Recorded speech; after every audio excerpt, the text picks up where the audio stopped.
Then there is the actualized potential. Is that how you see it, or is there something else there? Absolutely. There's a real you. Richard Wright said it best. He said, the impulse to dream has slowly been beaten out of me through the experiences of life. So when you live in a culture that is designed to destroy your sense of self, where you are marginalized, where you have a feeling of being hopeless and powerless, and you're terrorized. I remember going downtown with my mother, and I saw a water fountain. I think I was about 5 years old, and I ran and I drank from the water fountain. All of a sudden, she grabbed me by the neck and said, "Don't you ever do that again," and start punching me in the back of my head and my face, and got me down on the ground, was punching me relentlessly. And I said, "Mama, please, it's me, Mama, it's me," with this crazed look in her eyes. And then a white policeman came, and he had a nightstick in his hand. He was hitting it in his left hand. Oh. He said, "Okay, all right, you beat that little nigger boy enough. Now I won't have to beat him with this nightstick." And he walked away laughing. And my mother broke down and started crying and saying, "Leslie, I'm so sorry. I'm so sorry." I said, "Mama, why'd you beat me like that?" She said, "These water fountains are for white only, son.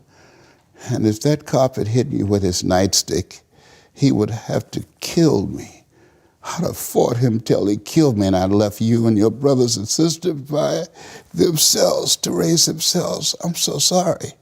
And the book called Learned Optimism,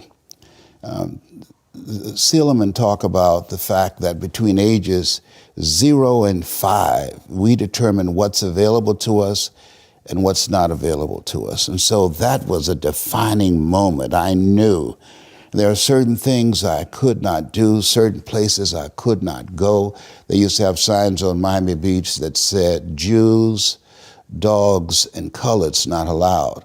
And so now you have to operate within the constraints of the dominant society and the things that they've created for you.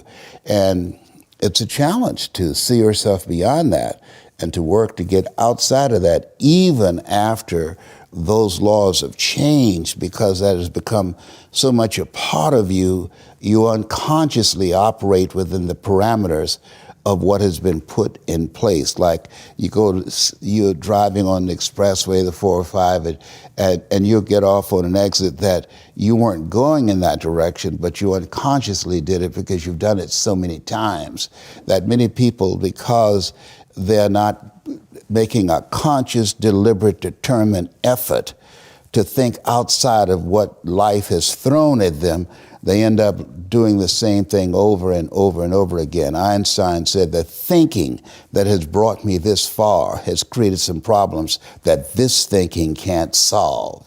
And so through relationships, through reading, through studies, through goals and dreams beyond your comfort zone, it allows you to begin to live out of your imagination as opposed to out of your history. Disney said, the imagination is a preview of what's to come. And so as a kid, I dreamed a lot about taking care of my mother. I used to go with her to work to clean homes, and she kept her children, and she cooked for these wealthy families. My mother could bake a sweet potato pie so good you couldn't eat it with your shoes on. You had to take your shoes off so you could wiggle your toes. And I used to look at these big, beautiful mansions and said, "Mama, what is it, Leslie? When I become a man, I'm gonna buy you a big, beautiful home just like this." "Oh, you don't have to do this." I said, "I know, but you didn't have to adopt us either." And you did. And so I'm here with you because of two women. One gave me life, the other one gave me love. God took me out of my biological mother's womb and placed me in the heart of my adopted mother. And because of her example and my love for her and the passion that I felt in my heart, I've got to do something to make her proud. I've got to do something to put myself in position to be able to take care of her. That drove me. Nietzsche said, if you know the why for living, you can endure almost anyhow. Jesus, man, that